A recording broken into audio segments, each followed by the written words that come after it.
www.potonapoto.com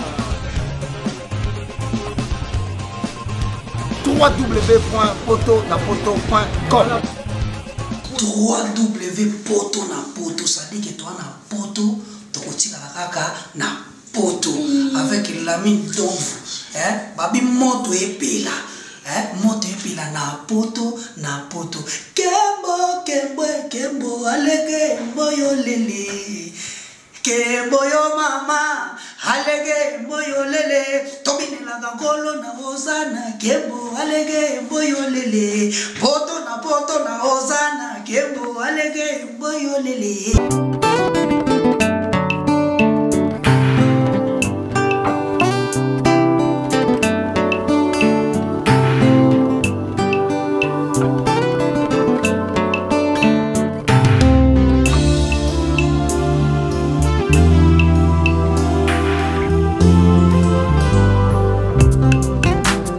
La salle Lovely's vous accueille dans un cadre exceptionnel tout au long de l'année.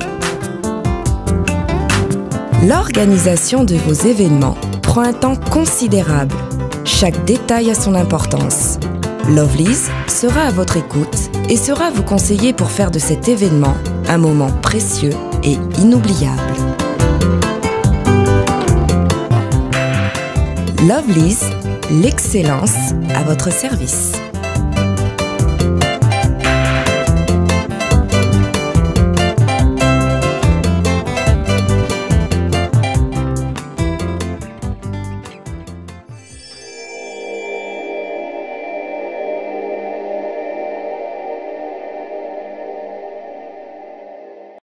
Merci na confiance et na fidélité au bino bon message na kopesa biso na ndenge bolandaka site na bino donc émission na bino yango o bolingaka mingi confirmation show vraiment aujourd'hui on va recevoir artiste musicien Jupiter. Bonjour. Bonjour papa. Bon retour père. Oh merci. Artiste Jupiter tongaki toyeba donc na ndenge ya musano ndenge zotambola ndenge ni. Etamana bien toujours ko se battre bien à chemin de fer quoi. Mais ça va. Mais artiste Jupiter, tout ça qui moi dérangement à niveau et site internet nabiso vraiment bah biso que non artiste Jupiter est-ce qu'il na kin a beta rapper ba concert pour nani na kin na aérobat mabongo a en France a dans une partie dans tonga to ba pour nini a na kata kin République démocratique du Congo za trop ya ko batama secret nous arani ya ma secret ali tant on a ya na Kinshasa na tamuke et puis bon na ba solliciter ngate hein pour na beta. Pour ce bête, il faut organiser des concerts, mais les producteurs basés dans bangote, bon, bon, c'est que musique au bêta donc musique à recherche on a qui n'est limité. C'est quelque chose limité, mais tout ça là bas médecin théo bali bala ba vision un peu à comprendre que la musique est plurielle quoi. Il faut diversité beaucoup za ko égorger. Tout ça ko za limité ka na eloko moko. Tous les biloko ils tellement belé donc il faut que ba tupé ba osala ba makamwana ba za la peine vision ya owe ba pe que ba groupe monsieur PLI ba mais la plupart des bateaux ba médecin to la bango na mboka ba za rendre plutôt limité c'est ça le grand problème c'est le mécène bazate mais to beta kana biso mais il faut ngamona cha ba moyen pour na beta peut-être na ba coin ba venir na louer ba instrument tout ça ça me coûte cher ou soit à de la Gombe à programmer bis to kobeta na ba alu bi to kobeta na ba ambassade tout ça mais tu vois kobeta ma presque batu population ali et c'est ngaba énergie na ngamoko donc on a mona que un peu na ba difficulté kobeta ouais donc qui plutôt bon moi parcours parcours ya vie donc artiste nengani na bandaka ma solo na eti lelo ko maboye concert minene na France minele belé partout.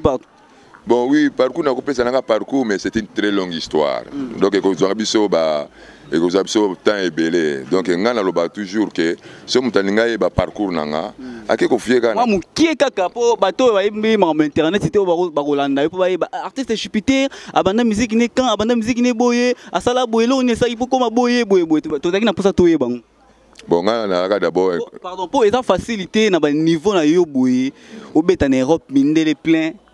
Donc au sali tournant tina ba province au koti ça facilité ba mission ce belé tout le monde bango ba ça ba okokango te mais yo sikoyo ozo sala ngo en plus ça ya ko batama na RDC o lingité ba yeba yo ya to taki na posa to yeba Ah, na évité ne na expliquer parce que ba jara ba question tout nanga na ba question moko peut-être na ébaté parce que on a la mutumo na botamia wa na fana na Kinshasa na bana obeta musique na la Kinshasa mais ba tout ba ibna bangonga mais sauf que quand nous expliquer OK so na comme ko beta na niveau ya poto parce que ba mindele temps ba ko découvrir ngai ba moni ki musique na zo beta ali sur le plan international et nga pena c'est bon que ngai na mutumo ko ifuna tamola ni mikili mobimba nazo ça il a destin na ngai na ba combattre bela olobate na ça il a destin na ngai on a kolobaka yango wana.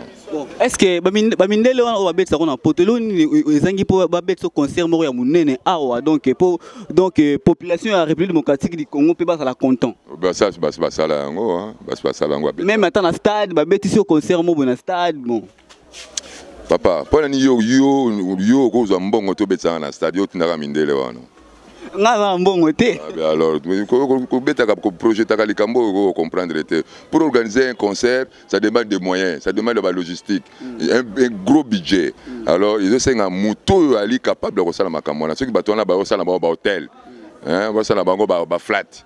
Bazana na boulot on a été bossé au lingana ça na c'est na casser la tête na ça na okene ka place bato baza ko proposer ngane na okene bo ba boa kinga na fan na ngai c'est ça quoi.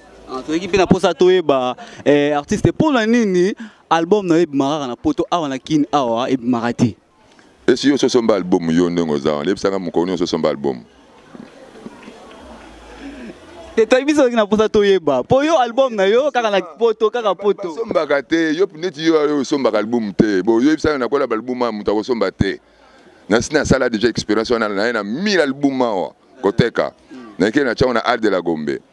Bateki kaka 300 etikali 700 banani basombi yango kaka mindele na récupérer yango na kena na poto kaka jour na comme na poto éviter tout boye bisanga sikona sa na wana sana wana zaka na pesa bino ka ko pesa nga sobela kabela nga na pesa bino parce que bo soma na bino te donc c'est ça quoi. C'est que be awa na kin awa donc c'est que ba concert ici mbate ou beta na ko ba concert na kin ba concert amene parce que album pe awa ezoteka mana ngoti na sina beta concert mo na kin na de la Gombe na invita ka bato na temps na invité et comme na suka concert bato na basenga na futela bango transport bato na basenga na melisa ba masanga yo mais c'est la vérité pour comprendre la mode donc pour dire que na mboka msoso ko sala makambo ba ole bato ba tcho poids bazana virus a ko piquer kaka ko pa bendo quelque chose alors donc yango mo ne décrocher souvent.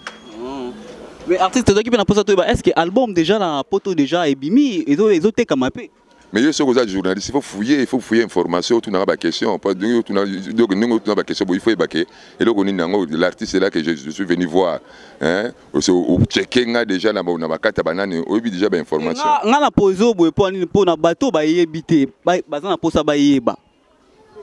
L'album est obima depuis le 3 mars. Peso cartonné comme on a Kin Sonic, le nouveau son de Kinshasa. Kin Sonic. Les nouveaux sons de Kinshasa. Kin Sonic. Kinshasa, Sonic, donc son anglais. Les nouveaux sons de Kinshasa, donc les sons de Kinshasa. L'album, il y a combien de titres? Il y a 11 titres. Hein? 11 titres. Il y a 11 titres. Est-ce que autant que quelques titres en Zembo, ils en ont 4? Autant que tu as intérêt, tu as Jupiter au Quest, album Kin Sonic, au moins un titre sur la catégorie. Ça va, artiste, tu as un peu humoroté, tu as un manager, tu as un manager avant toi aussi, bonjour manager. Oui, bonjour. Est-ce que tu as un combo? Papi Kiala. Papi Kiala. Oui. Papi Kiala. Est-ce que le programme est artiste? Le programme est artiste, Nassir Ndenge Ozosoanaye. Le programme est lieu d'ici là, Bazobima pour na Bazonga Poto. Pour l'activité à ma casse vraiment les amis va côté on a. Mais ayaki auti déjà poto abeti ba concert et belé zonga tous poto. Mais musala tango ezo senga azonga eza musala nde mutu ezo senga bongo. À part ça tout ça bien toujours bunda na mamona besoin de toujours bunda donc kala mingi te mouvement bazo zonga na bango ba que ne connaît misala na bango. Le même bateau qui leader car le même bongo pe bengi azonga lisusu ou bien on est bateau lisusu ba proposer qui pour na masolo. Non, tous dans la maison oyo tu travailles na bango nde bateau bazo gérer artiste donc azo travailler na bango za bateau musu te kaka maison nde toujours travailler na bango.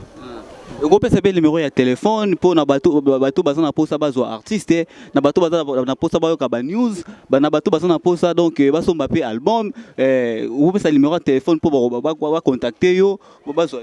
Ouais, numéro zali 089 60 68 211 089 60 68 211. Ouais. Merci beaucoup. Ok, ngane nazo remercier bino. Dédicace, c'est ça vraiment bien. Bon, dédicace bon. Na pesika des petits nangai mettre paka na petit nanga mettre moteur na pesa ba mbote pa baza, c'est tout. Merci et tous on a tous un artiste vraiment trop vraiment na souka na biso message nini ya souka o ça nango pour pesa ba téléspectateurs na so bazo landa biso na mi. Bon, message mo ezaka message mo trop fort hein. Donc changement de mentalité congolais, changement de mentalité mboka na pesa ki toko soko to changer ka mentalité to kendeke ba poto na te pas ko perdre batana biso kuna changement de mentalité message kaka yango.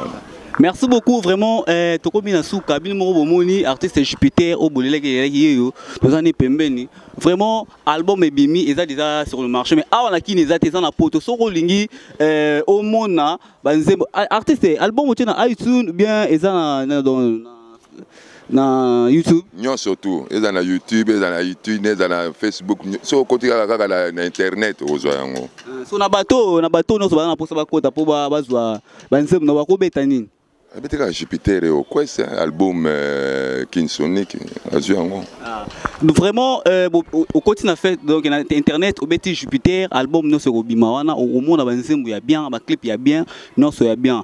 Vraiment na profiter pe na pesa ba mote na ngai na bateau no so balinga ngai na pesa ba mote na ngai na mère Mika Mandeki Ornella Mandeki na bosanité bébé believe kipulu balobi ye bene force la mingi na bosan les sous-souté Belbiche Bokana, la grande dame d'Afrique. Patrick Mbuta, émission nous est là qui Jupiter yeyo, tous années awa. Vraiment, tokutani semaine prochaine, même heure, même chaîne. Au revoir.